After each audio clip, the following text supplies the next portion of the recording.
Film और laser wing में भी किसी चीज का होलोग्राम बनाया जाता है। होलोग्राम का सिद्धांत 1947 में डेनिस वेबर ने दिया था। इसका उपयोग पुस्तक के कवर, कैंडिड कार्ड भी देखा जा सकता है। नमस्कार, मैं संजय सिंह, सहायक अध्यापक प्राथमिक विद्यालय पीपल टोला सकीट। आज मैं जनपद स्तरीय विज्ञान मॉडल प्रदर्शनी और प्रतियोगिता में TLM मॉडल के साथ आया हूँ। आज मैं अपने TLM बायोस्कोप के साथ हूँ। बायोस्कोप एक पुराना कॉन्सेप्ट जिसमें चित्रों को दिखाया जाता था और बच्चे उसमें बड़ी अच्छी रुचि लेते थे। वही कॉन्सेप्ट ये है जिसमें फ्रूट्स नेम, वेजिटेबल्स नेम और उनके पिक्चर्स स्ट्रिप्स के रूप में एक ड्रम पर लगाई जाती है और ड्रम को रोटेट किया जाता है और बच्चा यहाँ एक निगाह देख सकता है। इस जगह से लेंस लगा हुआ है और बड़े उसमें देखता है और बड़ा बच्चा रुचि लेता है इसमें। Thank you. हाँ, और ये मेरा TLM है पपेट थिएटर। बच्चों को कहानी सुनना बहुत पसंद है और जब कहानी पुतलियों की जुबानी आती है तो उसको कहना ही क्या। तो ये छोटी पपेट है, बच्चे की हमने पपेट बनाई है। ये आप खुद बनाते हैं? जी हाँ, ये मैं खुद बनाता हूँ। ये दस्ताना पुतली है, इसे दस्ताना पुतली कहते हैं और इसको सिंपल एक ग्लव्स और ये सारा कम लागत का ये कॉन्सेप्ट है, ज़्यादा खर्च नहीं करना पड़ता। और आप इसको जिस तरह के पात्र आपको चाहिए उस तरह के पात्र रख सकते हैं। जैसे ये एक बुजुर्ग हैं, बुजुर्गवार हैं। जैसे हमें किसी कहानी में हमें बुजुर्ग की ज़रूरत है तो ये बुजुर्ग हैं। किसी कहानी में हमें अगर महिला की ज़रूरत है तो महिला या टीचर वो एक तो इस प्रकार से तकरीबन मैं 15-20 पपेट्स मेरे पास कलेक्शन है इस तरह का दस्ताने का। ये छोटे बच्चों के लिए जैसा कि आजकल पूरा जोर है कि निपुण भारत पे ही पूरा ध्यान दिया जा रहा है, कक्षा 1 से लेकर 3 तक और बाल बालिका पर। तो सारा जो TLM है जीरो इन्वेस्टमेंट बच्चों को लेके बनाया गया है, जिसमें कोई खर्चा नहीं है, सिर्फ पुरानी पड़ी वस्तुओं का प्रयोग किया गया है। जैसे कि आप देख रहे हैं ये एक पुरानी दफ्ती को प्रयोग करके इस पे पेड़ का रूप दिया गया है और पेन को यूज करके छोटे बच्चा जब स्टार्ट करता है पढ़ना तो हम कहते हैं मतलब फिराओ इसको, तो बस इस पे ऐसे बच्चा फिराने में ही सीखता है और इसी को यूज करो। ये एक मतलब का कार्य करता है। और साथ में ये पुरानी टूथपिक है जिसको हमने कलर कर दिया है और आओ मतलब कितने फल हैं गिनो, तो ये 3 लिखा है, बच्चा 3 पहचानता है तो इसमें इस तरीके से बच्चा यूज करेगा और इससे उसका अंकों का कॉन्सेप्ट जो है बहुत आसानी से क्लियर होता है। इस तरीके से ये सारे अंक पूरे बना रखे हैं, 1 से 9 तक का उनका अंकों का जो है कॉन्सेप्ट क्लियर है। सर ये भी मैथ्स के लिए है, कोई खर्चा नहीं आया है इसमें। हमने पुराने कप को यूज किया है पाइप यूज करते हुए। जैसे कि इसको बच्चे ने ध्यान से देखा और काउंट किया कि इसने भालू कितनी बार ऊपर आया। बच्चा अंक अगर पहचानता है तो आपको कॉपी यूज करके, स्लेट यूज करके, ब्लैक बोर्ड यूज करके उसको काउंट लिख के दिखाएगा और खेल खेल में ही बच्चा अंकों का ज्ञान रखता है। ये दीपक हैं सर, अभी दीपावली के मौके पर ही बच्चों ने अपने खुद से तैयार किए हैं। फिंगर आर्ट बिना किसी ब्रश के ये सब कुछ तैयार किया गया है। बच्चों को दिखा दो। अरे आओ सभी लोग। टोटल निपुण भारत देखो आजकल की निपुण भारत से आया देखो। ये सर ग्लोब जिसमें हमने नाम लिखे हुए हैं। बच्चे से बताया कि उत्तर प्रदेश कहाँ है, ढूंढ के बताओ। बनाइए घरे जाके। निपुण लक्ष्य को हासिल कर चुका है, पढ़ के दिखाता है। ऐसे ही सर ये बाल वाटिका में यूज हो रहा है कि वर्णमाला की पहचान, वर्णों की पहचान करानी है कि बच्चे को एक अक्षर बता दिया गया कि आप बताइए घा कहाँ लिखा है और ढूंढो इसको। बच्चा खेल खेल में ही खूब ढूंढते हैं। बहुत अच्छा। पर्यावरण टोटल ये कक्षा 5 के बच्चों में सिलेबस में है और खेल खेल में ही इस पे सारे एक करके दिखाइए। बहुत बढ़िया। और बच्चे खेल खेल में ही पर्यायवाची बहुत आसान तरीके से याद करते हैं। बहुत बढ़िया, दिखाते चलिए आप, बहुत अच्छा है। और कोई खर्चा नहीं आया, सिर्फ एक चार्ट पेपर का खर्चा है सर इसमें और मेहनत जरूर लगी है सर। कोई दिक्कत नहीं, सस्ता है, सुलभ है। जी, और बहुत आसानी से बच्चे खेलते हैं और एक दूसरे को याद कराते हैं। बहुत बढ़िया। एक दिखाता है दिखाइए दूसरा मैम, याद आगे करता है। एक और रह गया अभी। जंगल है और दूसरा है सूरज का लग रहा है।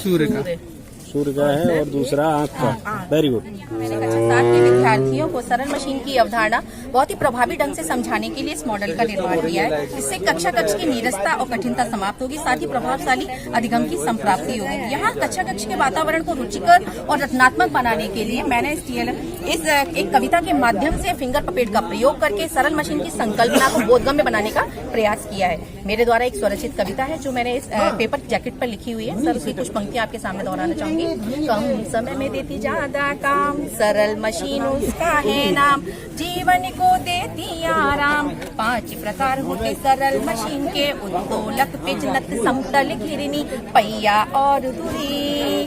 उत्तोलक एक सरल मशीन जो निश्चित बिंदु के चारों ओर घूमे, इसके होते प्रकार 3। प्रथम प्रकार के उत्तोलक की विशेषता आलम, भार और आयास के बीच में होता। दंड, तुला, हैंड पंप, सीसॉ, झूला और कैंची। उत्तोलक के प्रथम प्रकार जब भार आलम और आयास के बीच में होता। द्वितीय प्रकार का उत्तोलक कहलाता पहिए वाली ट्रॉली। उत्तोलक के द्वितीय प्रकार जब आयास आलम और भार के बीच में होता। तृतीय प्रकार का उत्तोलक कहलाता झाड़ू और चाकू। उत्तोलक के तृतीय प्रकार। सर, यहाँ पर सरल मशीन का अगला प्रकार है पेज। तो यहाँ पर बच्चे यहाँ पर पेज पर लिपटी हुई धागे जैसी संरचनाओं का नत समतल के रूप में होने के कारणों को जान पाएंगे और यहाँ बच्चे स्वयं भी लपेट कर देखेंगे ये धागे जैसी संरचनाएं पेज पर किस प्रकार से लिपटी हुई होती हैं, जिससे इसीलिए इसका उपयोग खिड़कियों और दरवाजों में किया जाता है जिससे ये वस्तु को कस के पकड़ के रख सकें। सरल मशीन का अगला प्रकार है सर नत समतल। यहाँ पर बच्चे नत समतल के अमूर्त विचारों को मूर्त रूप में जान पाएंगे और स्वयं भी प्रयोग करके देखेंगे किस प्रकार से भारी वस्तु को कम बल के द्वारा हम ऊपर लाने का कार्य करते हैं और यदि उसी वस्तु को हम नीचे लाते हैं तो गुरुत्वाकर्षण बल के कारण अपेक्षाकृत कम बल की आवश्यकता होती है। सरल मशीन का अगला प्रकार है सर हमारा घिरनी। तो यहाँ पर बच्चे देखेंगे कि घिरनी एक वृत्तीय पहिया होता है जिसकी परिधि पर खांचा कटा होता है। इसके माध्यम से जब हम घिरनी को घुमाते हैं तो किसी भी भारी वस्तु को हम कम बल के द्वारा ऊपर ला सकते हैं। अगला प्रकार है सर हमारा पहिया और धुरी। तो सर यहाँ पे पहिया और धुरी के समझ पाएंगे किस तरह से पहिए को घुमाने पर सर धुरी घूमती है और हम कम बल के द्वारा भारी वस्तु को ऊपर ला सकते हैं। तो सर ये मॉडल है जिससे बच्चे सरल मशीन की जो अवधारणा है, जो संकल्पना है, जो इसकी विधियां हैं सर, इसके प्रकार हैं, उसको बहुत ही बेहतर तरीके से समझ प्रदान करें। ये यहाँ पर जो है स्वर दर्शक यंत्र बनाया गया है। असल में ये जिसमें 2 प्रोजेक्ट कार्य कर रहे हैं। एक तो है प्रकाश का परावर्तन और दूसरा है इसमें ध्वनि की आवृत्ति कैसे देखें। हमने आज तक किसी ने ध्वनि देखी नहीं है। मैं यहाँ दिखाने की कोशिश करूंगा। उसके लिए सबसे पहले मैंने एक बनाया है मॉडल का प्रदर्शन किया गया है। तो मैं दिखाता हूँ भोंपू है। TLM का प्रदर्शन किया गया है जिसको अभी ये कंपन द्वारा ध्वनि उत्पन्न होती है, ये इस पे आधारित है। अब इसको इसकी आवाज को कैसे देखने से सिर्फ सुन सकते हैं हम लोग।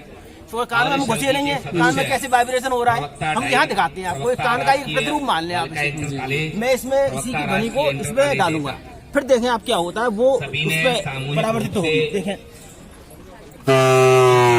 किया है, परीक्षण भी किया है। उसके ऊपर अपने ये है ये अब यहाँ पे हम बड़े बड़े स्पीकर लगा दें, अगर बड़े बड़े स्पीकर जो बजते हैं सामान्य रूप से, तो वो यहाँ वो भी काम करेंगे। उसकी ध्वनि भी की आवृत्ति भी पता चल जाएगी कितनी बज रही है। यहाँ आकृति बदलनी होगी इसकी, जब मोटा होता जा रहा है तो ज्यादा होगी, कम होता जा रहा है तो पतली होगी। एक बार ये my name is like Singh. क्या बनाया आपने बेटा? कैसे वर्क करती है? उन्हें बात बहुत अच्छा परिणाम दिया। सर्वप्रथम 10वां स्थान प्राप्त किया। इससे क्या होता है? क्या होता है इससे? इससे आम यंत्र फूटता है, इससे अपने शरीर को भी लाभ है और पेड़ को भी लाभ है कि टहनी नहीं टूटेगी। पेड़ पे चढ़ेंगे तो अपने हाथ गोड़ भी टूट जाते हैं। मैंने सुना कि पेड़ से गिरेगा उसका हाथ टूट जाएंगे। और अमरूद के लिए तो बहुत ही बेस्ट है। चिकना होता है चिकने पेड़ पे चढ़ोगे तो पैर फिसल जाते हैं, तो ये जमीन से खड़े होकर के इसको हम आसानी से तोड़ सकते हैं और आम को भी तोड़ सकते हैं। फिर से करके दिखाओ। मैं राजेंद्र कुमार हूँ, कंपोजिट विद्यालय बेलनी जलेसर से। ये हमने आँख का मॉडल बनाया है, जिससे हम ये दिखा सकते हैं कि आँख के अंदर जो उत्तल लेंस होता है उससे किसी भी वस्तु का प्रतिबिंब रेटिना पे कैसे बनता है। यहाँ पे हमने जो वस्तु ली हुई है उस वस्तु का प्रतिबिंब यहाँ पे अगर देखा जाए तो फिल्म ऊपर की साइड में है, लेकिन जो आँख के रेटिना पर जो प्रतिबिंब दिख रहा है वो उल्टा दिख रहा है। इसके साथ ही हम इससे ये भी दर्शा सकते हैं कि जब किसी व्यक्ति को दूरदृष्टि दोष हो जाता है, जैसे दूर की वस्तु नहीं दिखाई देती है या पास की वस्तु नहीं दिखाई देती है, तो उसके लिए हम कौन कौन से चश्मे यूज करते हैं। तो इसमें दूरदृष्टि दोष के लिए अलग चश्मा होता है, निकट दृष्टि दोष के लिए अलग चश्मा होता है। तो जैसे ये अभी सही जगह पे फोकस हो रहा है हमारे रेटिना पे। अब हम क्या करते हैं, आँख के लेंस को थोड़ा सा पीछे कर देते हैं, छोटा हो गया। इसका मतलब ये कि प्रतिबिंब बन रहा है वो रेटिना के थोड़ा सा पीछे बन रहा है, मतलब दूर बन रहा है। इस वजह से इस तरीके के अगर रोग हो जाता है तो उसे बोलते हैं दूरदृष्टि दोष। और दूरदृष्टि दोष में इसको सही करने के लिए हम उत्तल लेंस का प्रयोग करते हैं। जब हम यहाँ पर उत्तल लेंस लगा देंगे तो जो फोकस है वो